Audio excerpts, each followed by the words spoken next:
세월 지나갈수록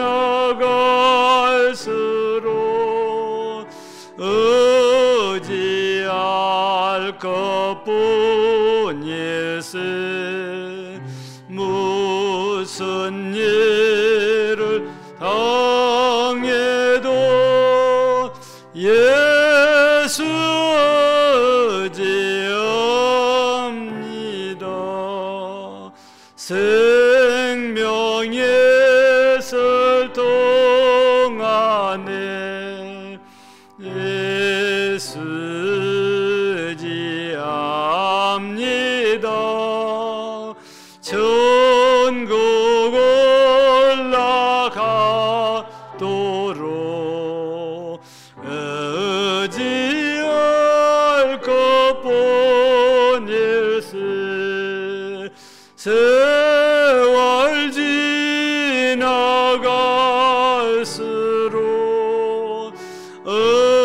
의지할 것뿐일세.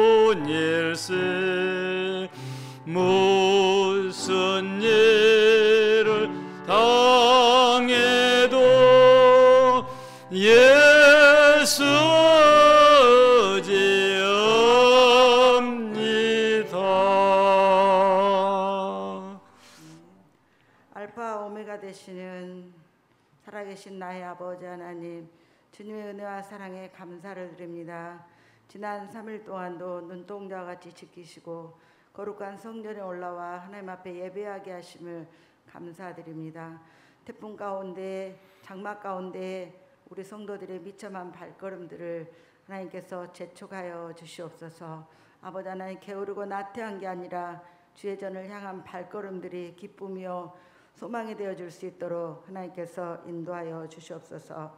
아버지 하나님, 특별히 여름 성경학교 주일학기를 위하여서 기도합니다. 어린아이들부터 작년에 이르기까지 우리의 영성이 이 무더위 가운데 다시 한번 회복하게 하시고, 또한 올해 주제 로마로 가는 길은 어떤 길인가를 한 번씩 돌아보면서 우리가 서로 협력하고 사랑하고 공동으로 섬겨갈 수 있도록 주께서 인도하여 주시옵소서.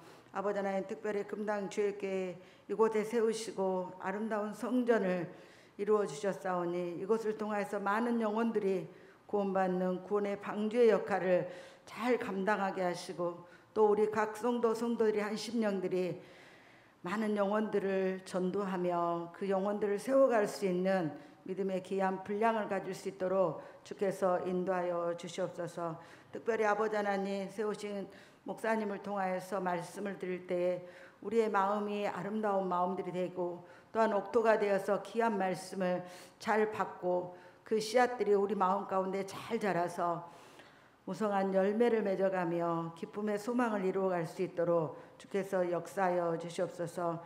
세우친 목사님 건강을 회복하게 하시고, 또한 가정과 또한 그들의 자녀의 위에도 하나님 함께하여 주시기를 원합니다. 특별히 목사님 교회의 비전을 갖고 계신 그 비전이 함께하여 주시사 아버지 하나님, 이 비전이 연이수가 더해져 갈 수 있도록 갈 때 하나님의 나라가 더욱 확장되고 그 비전이 이루어갈 수 있도록 많은 성도들이 함께 그 길을 걸어갈 수 있도록 주께서 인도하여 주시옵소서.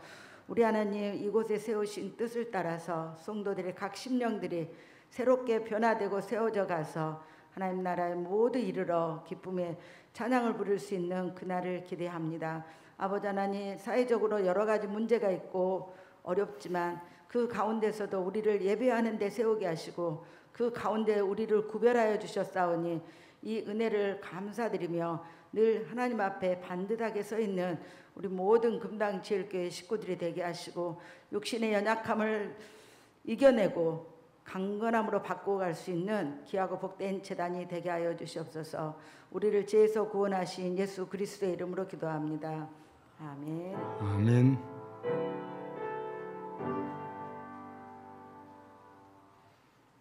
하나님 말씀은 신약성경 사도행전 27장 27절에서 32절까지입니다. 신약성경 사도행전 27장 27절에서 32절까지 236쪽입니다. 교독하겠습니다. 열 나흘째 되는 날 밤에 우리가 아드리아 바다에서 이리저리 쫓겨가다가 자정쯤 되어 사공들이 어느 육지에 가까워지는 줄을 짐작하고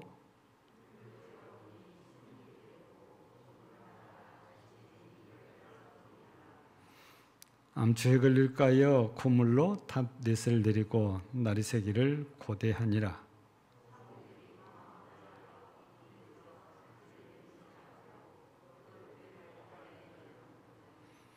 바울이 백부장과 군인들에게 이르되 이 사람들이 배에 있지 아니하면 너희가 구원을 얻지 못하리라 하니 그들이 그릇줄을 끊어 떼어버리니라. 아멘.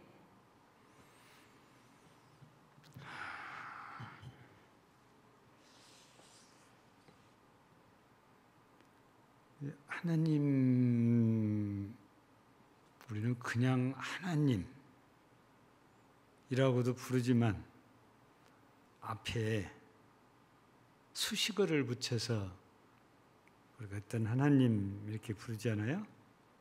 그래서 어떤 때는 긍휼이 풍성하신 하나님, 어떤 때는 자비로우신 하나님, 또 어떤 때는 신실하신 하나님, 또 사랑이 많으신 하나님, 우리가 이 수식어를 붙여가지고 다양하게 부르는데 그 하나님이 다양성을 갖고 우리에게 다양한 은혜를 주신다는 말씀인데요.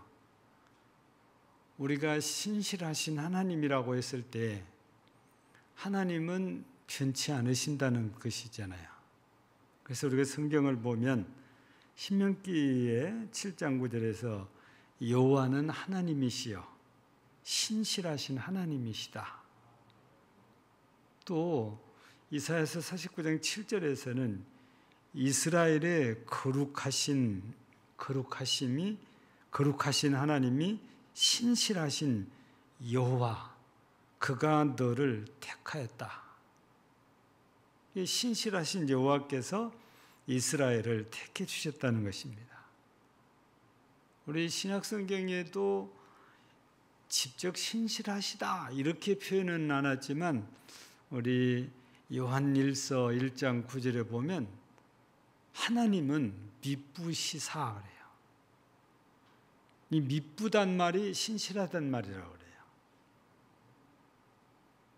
이 한 번 하나님께서 약속하시고 말씀하셨으면 변치 않으신다는 거잖아요. 끝까지 그대로 행해 주신다는 거죠.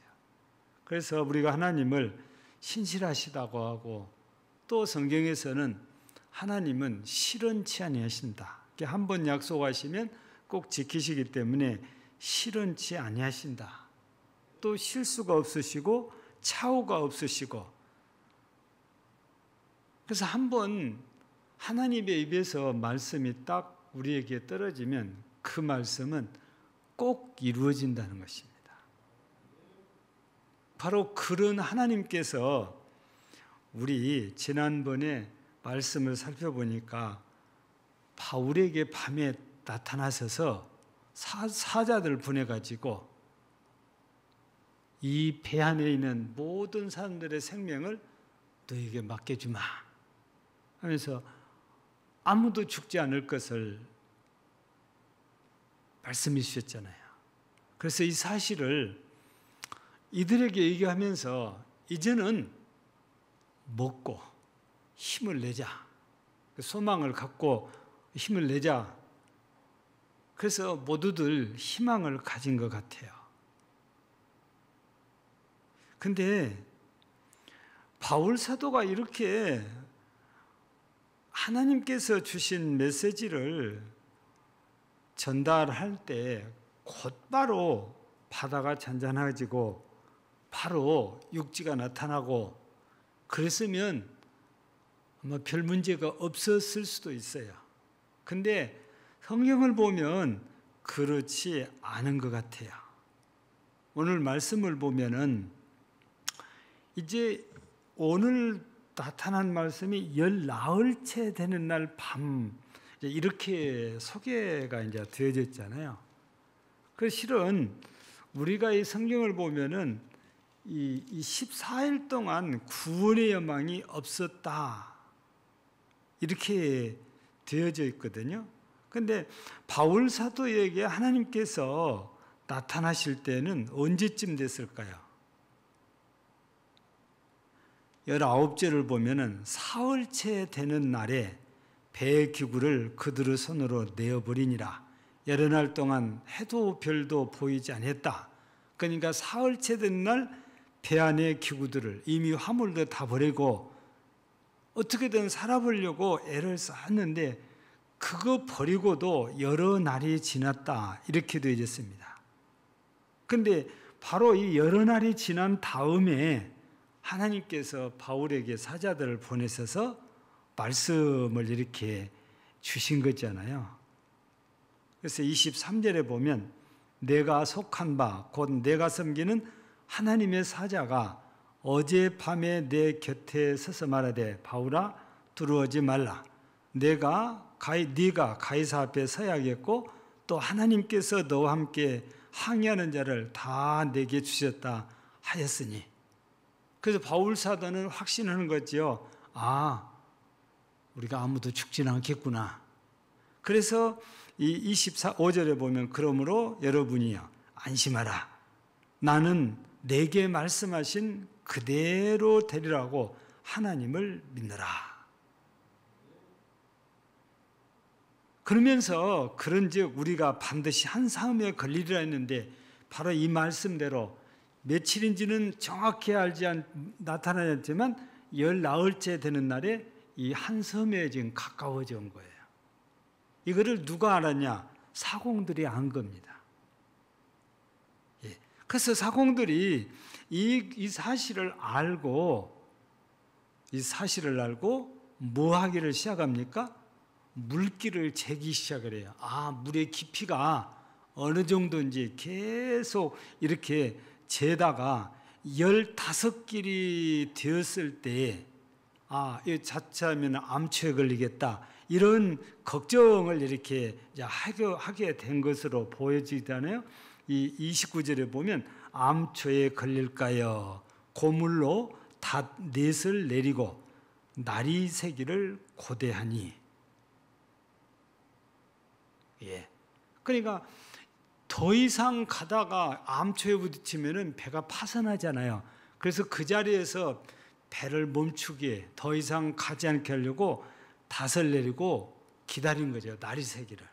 근데 그 30절을 보면 아무와도 날이 샜나 봐요.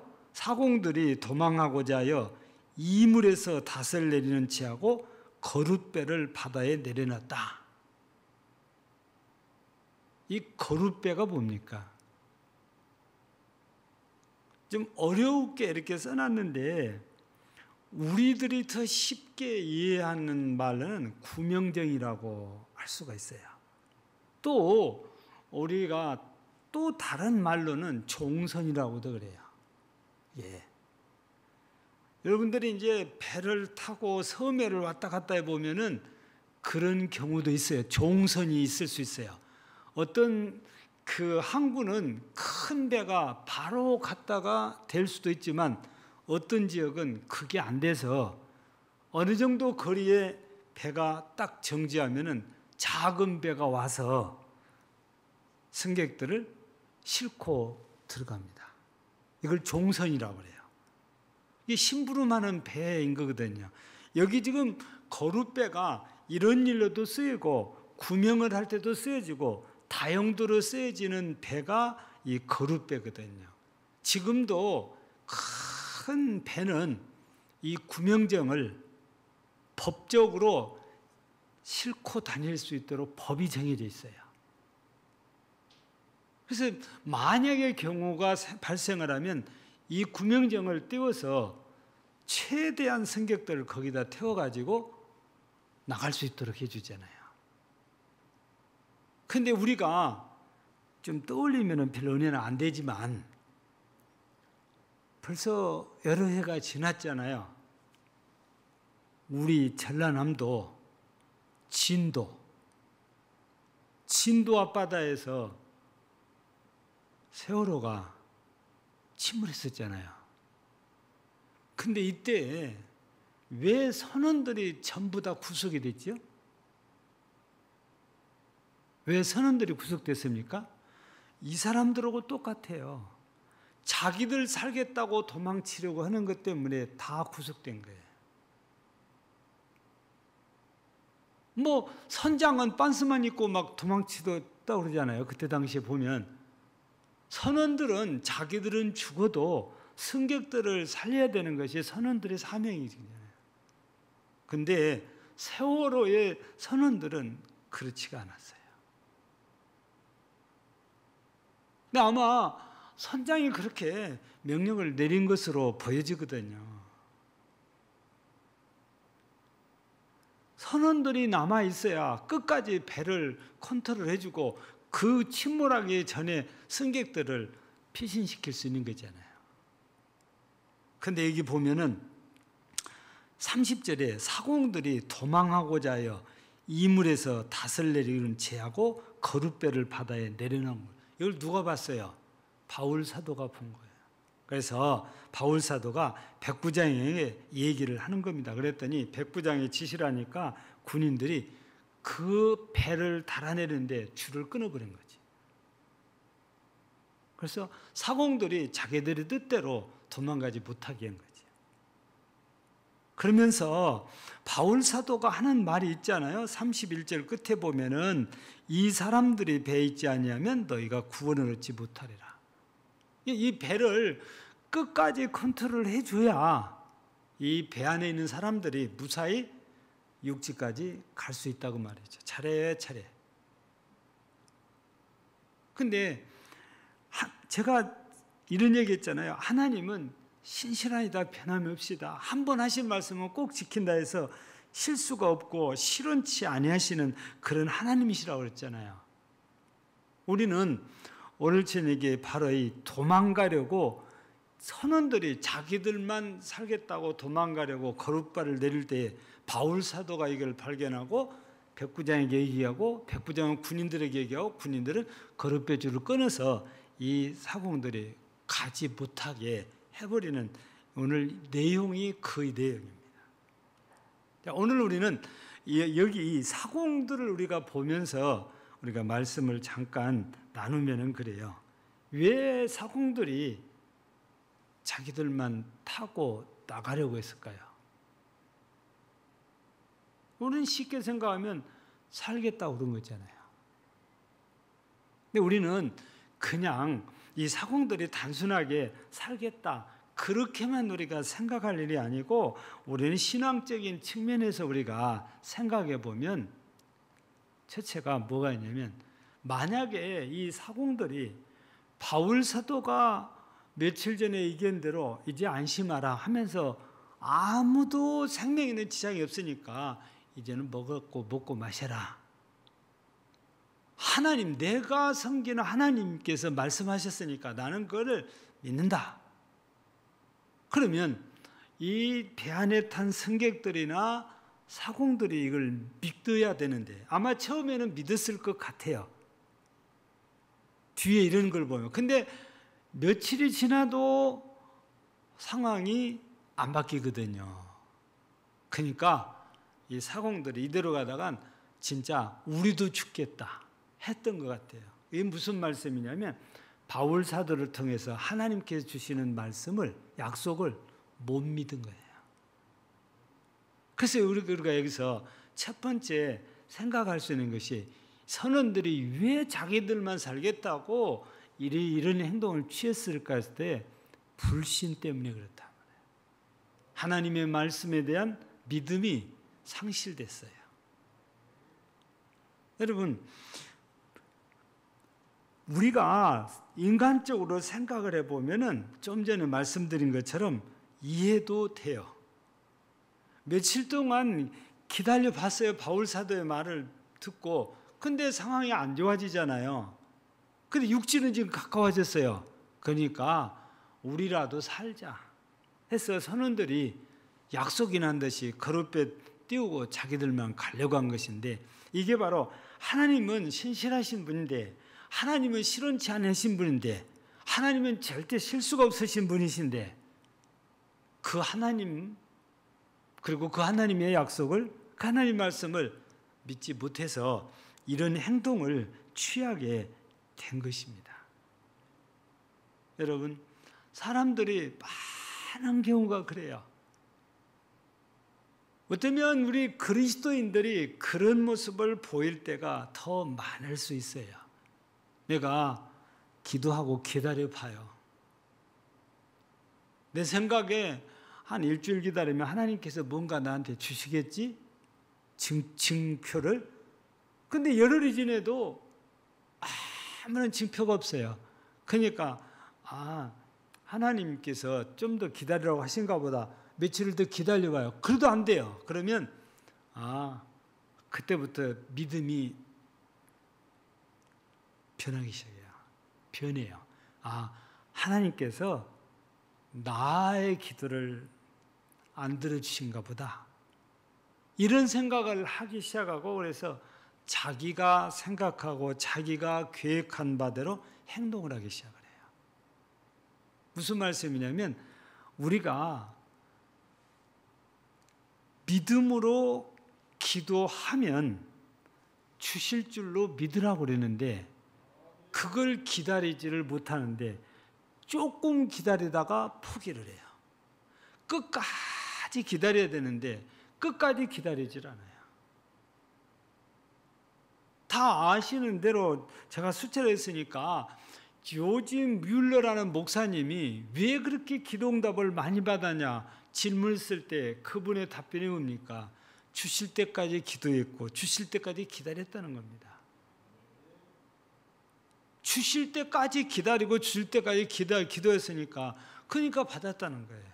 근데 우리는 주실 때까지 기도하지도 않고 주실 때까지 기다리지도 못해요. 그러다 보니까 중간에 하나님을 향한 믿음보다도 내가 하고 싶은 대로, 아예 처음부터서 우리가 기도를 해도 내가 딱 정해놓고 이대로 안 되면, 자기가 생각하고 정해놓은 대로 안 되면 하나님이 내 기도 안 들으셔. 그렇게 딱 단언을 해버려요. 그리고는 자기 하고 싶은 대로 해요. 우리는 잘 못하는 것이 바로 기다리지 못한다는 거예요. 여러분, 사무엘상 13장을 보면 블레셋과 이스라엘의 전쟁이 일어나요. 블레셋이 군사를 일으켜서 이스라엘에 들어오거든요. 그때 사울이 왕이 된 지가 얼마 안 됐어요. 그래서 사울도 군사를 일으켰습니다. 길갈에서 사무엘 선지자가 와서 하나님께 제사를 지내면서 하나님의 답을 듣고 나가려고 기다리고 있는 중입니다. 근데 생각한 것보다 사무엘이 늦어져요. 안 와요. 그런 중에서 눈에 보이는 상황이 어떻습니까? 블레셋은 점점 가까워지요. 이스라엘 군사들은 흩어지기 시작하지요. 성경에 보면 사울 왕에게 남아있는 군사가 600명밖에 안 됐다고 그래요. 다 흩어지고. 그러니 사울 왕의 마음이 어떻겠어요? 이러다가는 가만히 앉아서 블레셋에 당하겠다 싶어가지고 자기가 제사를 집례를 해요. 화목제와 번제를 드려요. 근데 이 제사를 다 지내기를 끝나고 딱 끝나니까 누가 도착해요? 사무엘 선지자가 딱 도착을 해요. 그러면서 사울 왕에게 왕께서 지금 뭘 하셨냐고.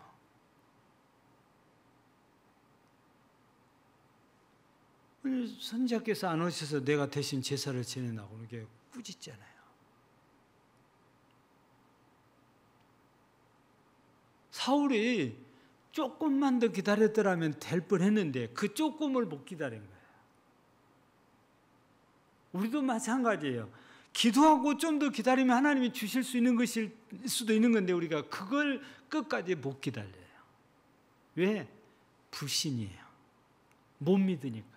내가 내일 기다려도 안 주실 거고 모레까지 기다려도 안 주신다. 지금까지 안 주셨으면 앞으로 안 주신다. 그 생각을 하게 되는 거예요. 그게 불신인 거예요. 바로 사공들도 마찬가지예요. 맨날 며칠이 지나도 이대로라는 것은 저건 그냥 바울이 그냥 우리 안심시키려고 하는 말이지 실제는 아니다. 그러니까 우리라도 살자고 거룻배를 타고 도망가려고 했던 거다 그 말이에요.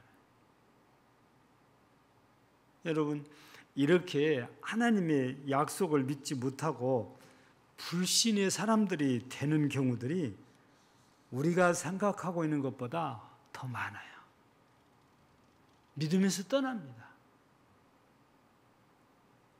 엄청 열심히 했던 분들도, 그렇게 했던 분들도 역시 믿음에서 떠나거든요. 왜냐? 불신이 내게 찾아오면 그렇게 돼요. 우리는 하나님을 믿는다고 했을 때 내가 생각한 만큼만 믿는 거 아니에요. 끝까지 믿어야 믿는 거지. 많은 분들은 끝까지가 아니고 자기가 생각한 만큼만 믿어요. 그러면 하나님의 은혜를 우리가 맛볼 수 없어요. 끝까지 믿어야 하나님의 은혜를 맛보는 거죠. 그래서 우리는 이 사공들을 보면서 불신이 생기면 이렇게 되는구나. 예.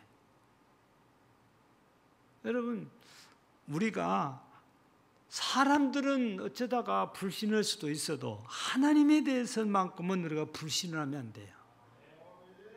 사람하고 다르잖아요. 하나님은 전능자하고 절대자이기 때문에 하나님은 절대 우리를 속이지 않아요.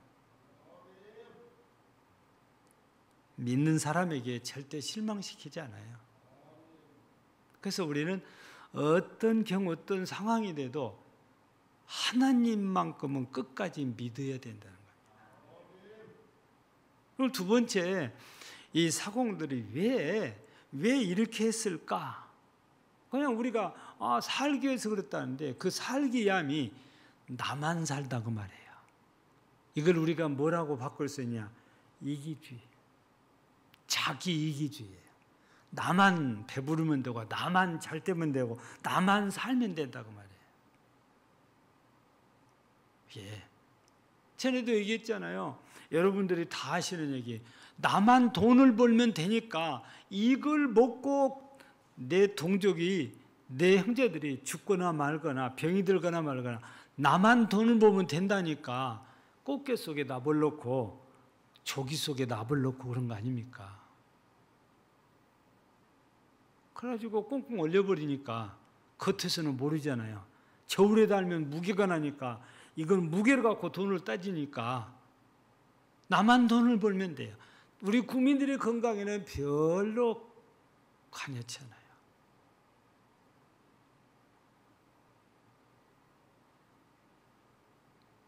외국인들도 그럴 수 있어요. 자기들만 돈을 벌면 돼요. 방사능에 노출된 고기를 잡아갖고 어느 나라에 팔든지 팔아서 돈만 벌면 돼요. 예. 자국의 이익만 되면은 다른 나라, 이웃 나라가 죽든지 살든지 관여치 않는 그런 나라가 우리 가까이에 있잖아요. 예. 자기 이기주의라는 겁니다. 교회 안에서도 그런 분들이 있을 수 있어요. 우리 교회 같이 이렇게 건축을 하고 나니까 여러분들이 힘에 겹도록 헌금을 했어도 건축비가 부족해서 어쩔 수 없이 금융기관에서 대출을 받고 우리가 부채를 안고 있다고 말해요. 이거 누가 갚아야 되냐? 계산 빠른 분들은 이거 또 건축을 나 한다고 했는데 또 해야 되네. 이게 부담이 되니까 교회를 떠나요.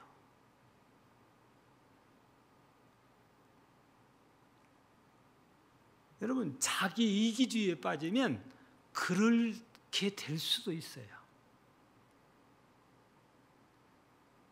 이게 내 교회고 우리 교회니까 우리가 힘을 합하고 우리가 힘을 써서 우리가 부채도 빨리 청산하고 우리 하나님이 기뻐하시는 이런 교회로 우리가 끝까지 세워가자. 모두가 이런 같은 마음을 품으면 좋을 텐데 어쩌다가 사탄이 역사하면 이기주의가 생기는 거예요. 근데요, 교회가 어려워지면 이런 분들이 더 많이 나타나요. 제가 아는 목사님은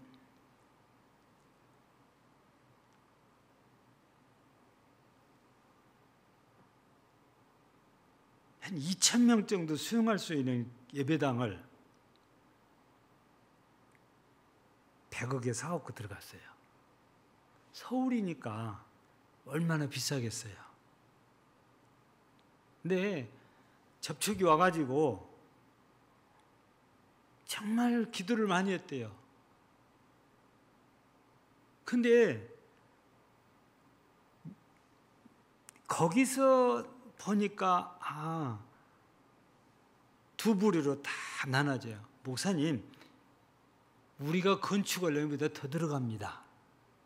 지금이 우리 기회입니다. 이거 갑시다 하는 교인들하고, 그 많은 돈을 누가 담당하냐고 돈부터 계산하고, 목사님 그냥 가는 똥 싸고 길게 가야 됩니다. 두 부류로 딱 나눠진 거예요. 그래서 목사님이 더 결정하기가 어려운 거예요.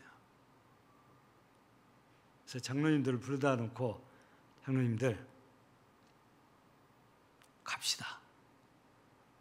저거 접수하러 갑시다. 그러니까 반대했던 장로님들은 떨어지고 찬성했던 장로님들은 따라오고. 근데 첫해에는 떠나가는 교인들 때문에 진짜 힘들었다고 그래요. 근데 1년이 딱 지나고 2년차 때부터서 교회가 부흥되기 시작하는데, 아니 들어갈 때 500명도 못 들어갔어요. 근데 2년차 되기 시작하면서 교회가 부흥되기 시작하더니 금방 1,000명이 되는 거예요. 금방 1,500명 되고. 그러다 보니까 부채가 그냥 짐이 아니고 이제는 그냥 우리가 그냥 금방 다 갚아갈 수 있어요.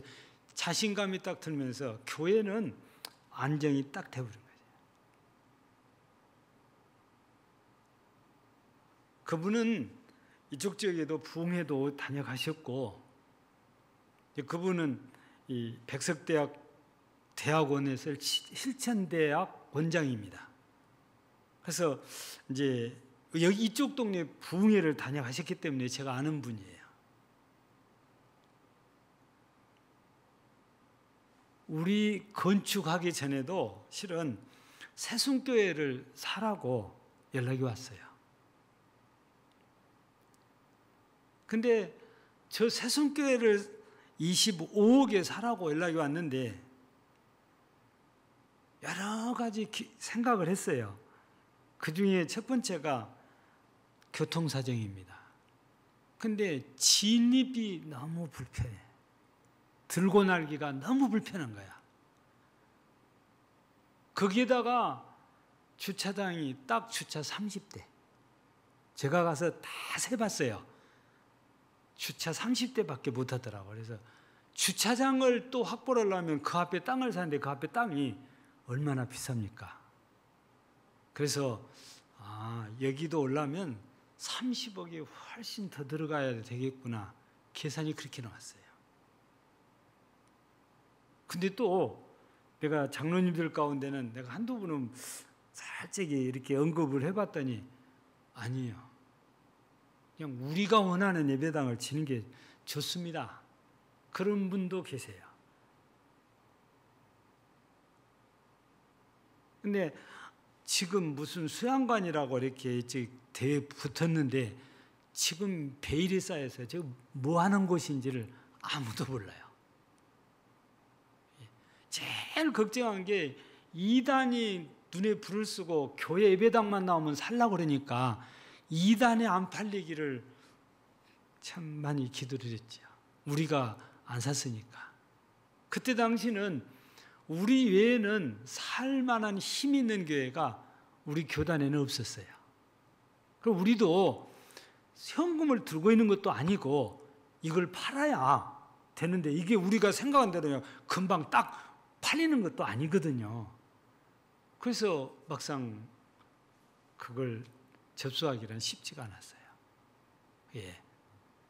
여러분, 우리가 무슨 일을 하든지 지금 눈앞에 이렇게 거대한 산처럼 생긴 것에 대해서 우리가 저 정도는 우리가 감당을 할 수 있다고 자신감을 가지고 하나님께 매달려 기도하고 나가는 소망을 가진 성도들이 있다면 앞에 뭐가 있든지 다 점령하고 짓밟고 나갈 수 있어요.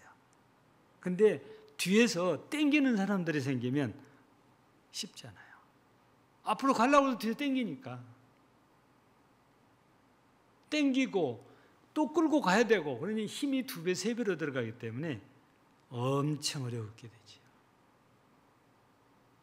우리는 이런 일이 어찌 생기냐 여러 가지로 생각하지만 오늘 본문에서는 이 선원들을 볼 때는 자기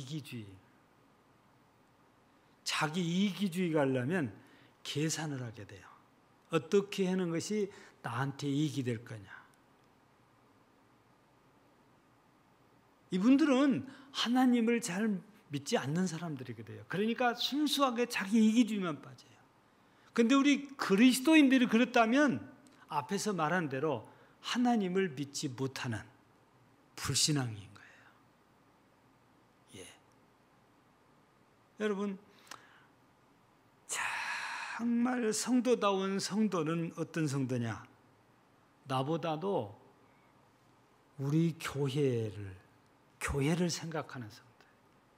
나보다도 우리 교인들을 먼저 생각하는 성도예요. 이거를 배려할 줄 아는 성도라고 말합니다. 이런 분들을 희생할 줄 아는 성도라고 그래요. 나만 살겠다고 하는 것이 아니라 나보다는 우리 성도들 가운데 믿음이 약한 분들이 있을 수 있잖아요. 이분들을 더 걱정하고 이분들에게 더 힘을 낼 수 있도록 하는 것이, 배려하는 것이 성도다운 성도다, 이런 말씀입니다. 교회가 어려울 때에 개인의 이기주의가 확산되면 그 교회는 무너질 수밖에 없어요. 앞서 말씀드린 그 교회도 건축을 하긴 했는데 빚이 많으니까 교인들이 다 개인 이기주의로 난 더 이상 감당 못한다면서 떠나기 시작한 게, 그 넓은 예배당에 2,000명을 수용할 수 있는 예배당이 120명밖에 안 남은 거예요.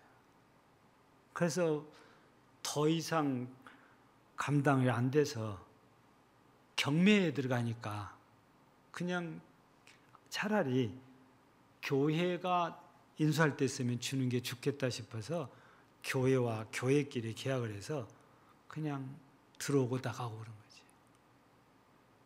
그 100억은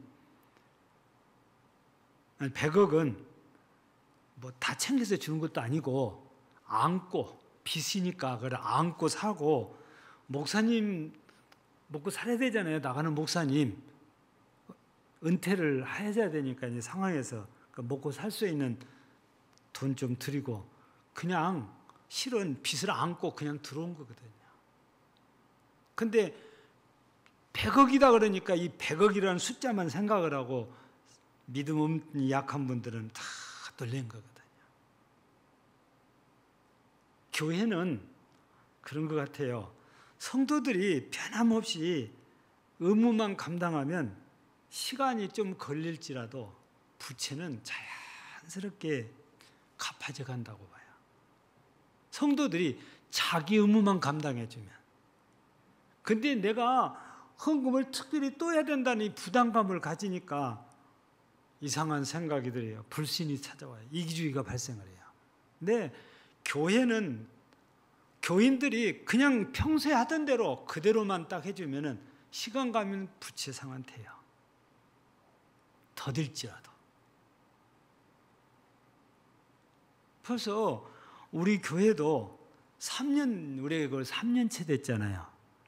근데 3억을 빚을 갚았어요. 3억 빚을 갚았다니까요, 우리. 이리저리 시험거리가 있었어도 3억을 갚았는데, 여러분, 건축하기 전하고 똑같이 아무리 없었다면 5억은 갚았을 것 같아요. 우리가 불신만 생기지 않는다면, 그대로 그냥 우리 의무만 잘 감당하면 전혀 문제가 없어요. 근데 우리가 엉뚱한 생각이 찾아와야 사탄이 그런 생각을 줘요. 이 선원들에게처럼. 그래서 우리가 오늘 이 말씀을 보면서 정말 교회라는 것은 성도들이 하나님을 믿고 변함없이 의무만 감당하면 교회는 편안하게 갑니다. 안전하게 가요. 그런데 사탄이 가만히 두지를 않지. 근데요, 꼭 역사에서 우리한테 불신을 심어줍니다.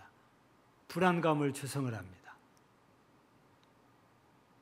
그래서 떠나는 사람을 만들어요.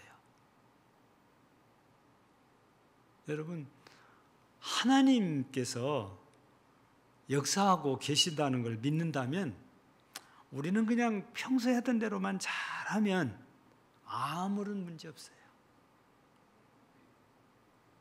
그래서 우리 교회 안에 이런 선원들처럼 불신의 사람이, 그리고 이기주의의 사람들이 없어야 됩니다.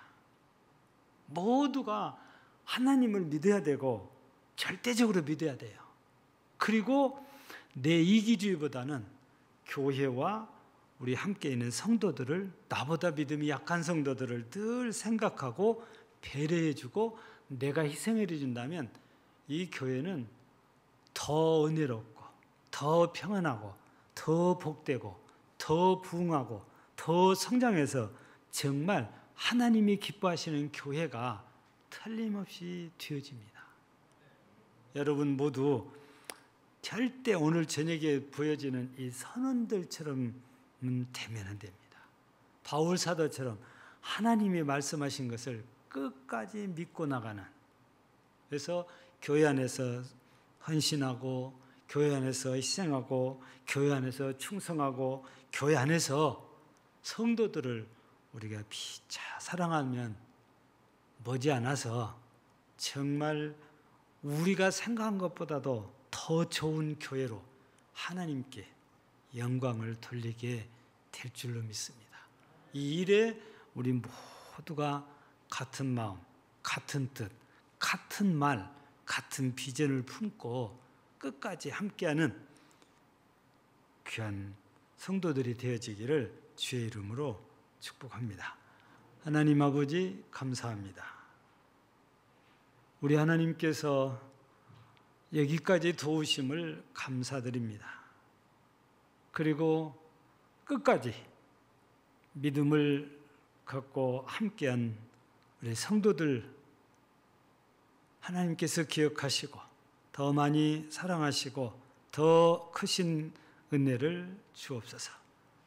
오늘도 말씀 속에 하나님에 대한 불신은, 바울 사도의 말에 대한 불신, 그리고 나만 살겠다는 자기 이기주의로 선원들이 도망가려던 사실을 바라보며 우리 그리스도인들은 절대 이러지 말아야 된다는 사실을 우리가 말씀 속에서 깨닫습니다.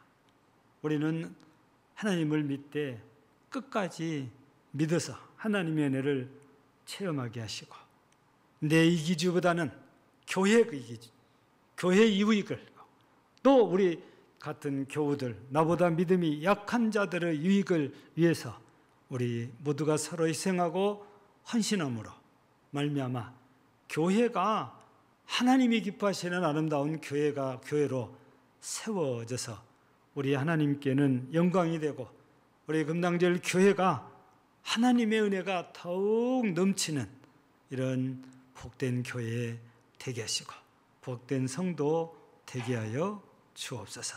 예수님 이름으로 기도하옵나이다. 아멘. 257장입니다.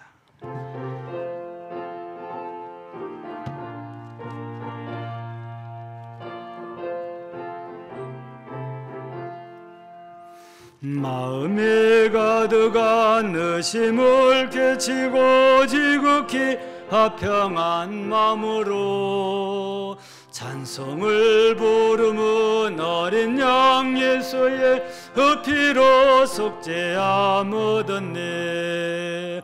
속죄함 속죄함 주 예수 내 죄를 속했네. 할렐루야 소리를 합하여 함께 찬송하세. 그 피로 속죄함 얻었네. 금이나 은같이 없어질 보배로 속죄함 받은 것 아니요. 거룩한 하나님 어린 양 예수의 피로 속죄함 얻었네. 속죄함 속죄함 주 예수 내 죄를 속했네. 할렐루야 소리를 합하여 함께 찬송하세. 그 피로 속죄함 얻었네. 나 같은 죄인이 용서함 받아서 주 앞에 옳다함 얻음은 확실히 믿기는 어린 양 예수의 피로 속죄함 얻었네. 속죄함 속죄함 주 예수 내 죄를 속했네. 할렐루야 소리를 합하여 함께 찬송하세. 그 피로 속죄함 얻었네. 거룩한 천국에 올라간 후에도 넘치는 은혜의 찬송을 기쁘게 부르는 어린 양 예수의 그 피로 속죄함 얻었네. 속죄함 속죄함 주 예수 내 죄를 속했네. 할렐루야 소리를 합하여 함께 찬송하세. 그 피로 속죄함 얻었네. 감사합니다. 다음 주일 11시 예배후에 정기 재직회 합니다. 그리고 유초등부, 유치부, 그리고 학생회 여름 행사가 시작되었거나 또 이번 주부터 또 돌아오는 주부터 시작을 합니다. 우리 학생회는 이번 토요일부터 시작이 되어지고 유치부는 돌아오는 주일 11일부터 시작을 합니다. 위에서 기도해 주시고 물질적으로도 많이 협력해 주시면 감사하겠습니다. 그리고 기도 부탁을 하나 또 드려야 될 것 같아요. 박미숙 권사님께서 이 코에 혹이 있대요. 그래서 내일 모레인가요? 조만간 수술을 할 예정입니다. 그 수술하고 계속해서 치료를 진행을 하기로 그 담당 주치의하고 얘기가 되었나 봐요. 그래서 제가 이제 좀 안부 문자를 보냈더니 기도해 달라고 이렇게 답변이 이렇게 왔어요. 그래서 여러분들 수술 잘 하고 치료 받을 수 있도록 이제 기도해 주시고, 남옥자 권사는 원래 오늘 항암하는 날인데 아직 회복이 안 돼가지고 덜 돼가지고 일주일 아마 연기한 것 같습니다. 그래서 다음 주 수요일 날 항암을 예정하고 있는데 건강 상태에 따라서 또 어떻게 될지는 잘 모르겠어요. 이제 예정대로 또 건강이 회복돼서 항암 이렇게 하고 내려올 수 있도록 여러분들이 기도해 주시면 감사하겠고요. 한정원 집사는 집에 있으면서 그저께 월요일 날 아마 통원 치료를 다녀간 것 같습니다. 근데 집에서는 가만히 있을 때는 몰랐는데 밖에 나와서 조금 그러니까 좀 통증이 생겼나 봐요. 그래서 아직도 안 좋다는 그런 증거잖아요. 그래서 여러분들이 위해서 이렇게 기도해 주시면 감사하겠습니다. 그리고 교회 안에 여러 우리 좀 환우들을 위해서도 계속해서 이렇게 기도해 주시면 감사하겠습니다. 기도하고 주기도문으로 마칩니다. 하나님 아버지 감사합니다. 오늘 저녁에도 우리 하나님께서 부르시고 인도하사 예배 드리게 하심을 감사합니다.